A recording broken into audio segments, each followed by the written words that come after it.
Hello student welcomes to Biren's academy. देखो ये video आम डिस्कसन करवा जे एसएसबी लेक्चर को आम केमी प्रिपेरेसन करवा जे 3 मास भितर आम टार्गेट अचीव कर एग्जाम आम केमी क्रैक करवा एसएसबी लेक्चर है। तो एसएसबी लेक्चर जो डिफरेंट डिफरेंट सब्जेक्ट रोचे केमी डील करवा ता सहित आम जानते पीजीटी भी चलती ओपीएससी पीजीटी भी चलती एसएसबी टीजीटी ओडिशा आदर्श विद्यालय सब एका सहित जेहेतु नोटिफिकेशन आसी तो एसएसबी लेक्चर को आम केमी डील करवा। सो ता पूर्व यदि बीरेन्स एकेडमी यूट्यूब चैनल को सब्सक्राइब करना सब्सक्राइब करेंगे भाई वीडियो नोटिफिकेशन पाई। आउ जदि एसएसबी लेक्चर आम पेड कोर्स जॉइन करा चाहते 9040759525 व्हाट्सअप करेंगे। अदरवाइज प्ले स्टोर आम आप इनस्टॉल करके तुम कोर्स जॉइन हो पारे। कोर्स प्राइस रोज only 999 rupees full recording class no live class recording class study material question set है क्वेश्चन प्रैक्टिस तुमको मिले। तो ये तुम जॉइन हो पार कौटी ना प्ले स्टोर आप इनस्टॉल करके 999 टका दब एसएसबी लेक्चर कोर्स जॉइन हो पार। ठीक अच्छे देखिए तुम जो कोर्स तुम चाहो से कोर्स अवेलेबल अच्छी कि ना अवेलेबल थी जॉइन हम ऑनलाइन से न जानी पार ये नंबर कांटेक्ट कर। तो आम यदि जीवा देख 786 पोस्ट अच्छी तो डेट अप्लाई डेट के स्टार्ट हो 20 तारीख अप्लाई डेट स्टार्ट हो। तो ए देख एथिरे जदि आम देखा यार जदि आम स्ट्राटेजी बनई केमी कौन पढ़ी एग्जाम क्रैक करवा गोटे जिनस देखूँ तो मुझे कहीदे ये तो एबे जस्ट रिसेंट तो आम एसएसबी लेक्चर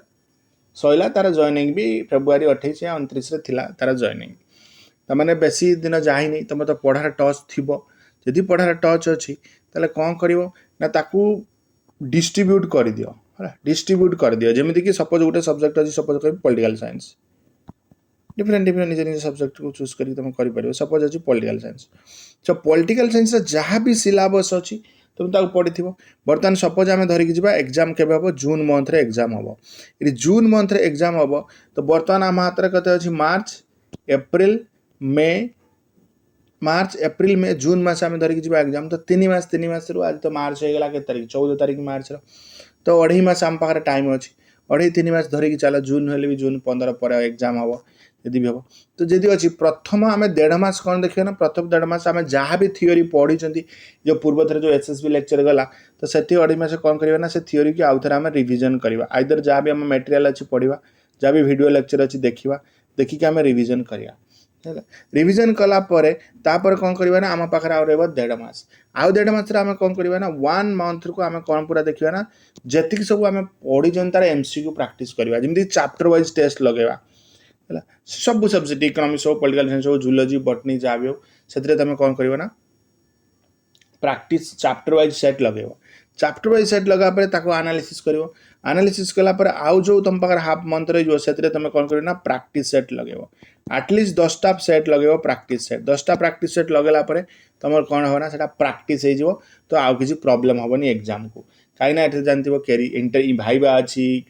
कैरियर मार्क आड हो तो एसएसबी लेक्चर को सही अनुसार तुमको रिटिन भी भल स्कोर करिया पड़ो आज वेल एज भाइबा भी सही अनुसार तुमको करिया पड़ो है। तो प्रीवियस ईयर क्वेश्चन देख प्रीवियस ईयर क्वेश्चन केमती पड़ता ताको टिके एनालिसिस कर प्रीवियस ईयर क्वेश्चन भितर मोर कौन भूल रहीगला मुझे कहीं एटा कर पाइलनी ये क्वेश्चन कौटू आसी तो ताको भी टिके एनालिसिस कर एनालिसिस करके तुम एग्जाम दे पार कर बुक कथा यदि कहि डिफरेंट डिफरेंट देख या तो परफेक्ट गोटे किसी भी बुक ना जो गोटे बुक तुमको मिल तो से अनुसार तुम मास्टर किसी बुक फॉलो कर पार ग्रेजुएशन लेवल किसी बुक फॉलो कर पार नेट लेवल भी किसी बुक फॉलो कर पार एमती बुक फॉलो करके तुम पढ़ी पार है गोटे प्रकार बुक रे सब किसी जिनस न था। हाँ आम जो मटेरियल देचु जमी कहले मो कोर्स रे सेठी कौन हो मटेरियल जहाँ भी रोचे गोटे जगह तुमको सब मटेरियल मिल जाए जमी यूनिट 1 ने full material unit 2 unit 3 unit 4 5 जो लेक्चर जो 5टा यूनिट रोचे जमीक एजुकेशन हो एजुकेशन 5टा यूनिट डिटेल्स मटेरियल अच्छी तुमको आउ कौटी सर्च करने पड़ोनी बस से पढ़ले ता भर तुमको क्वेश्चन पड़े आस तुम कर बुझिपार तो एमती करके जीव निश्चित एग्जाम क्रैक कर आउ सीट गोटे तुम निहाती बुक हो बस बेसी समय आम नष्ट करवानी एगेन मुझे 20 तारीख जो अप्लाई स्टार्ट हम आम आने केमती कौन एसएसबी लेक्चर अप्लाई करवा डिस्कसन करवा। सो आई होप निहाती इनफॉर्मेटिव थी। So thank you for watching this video.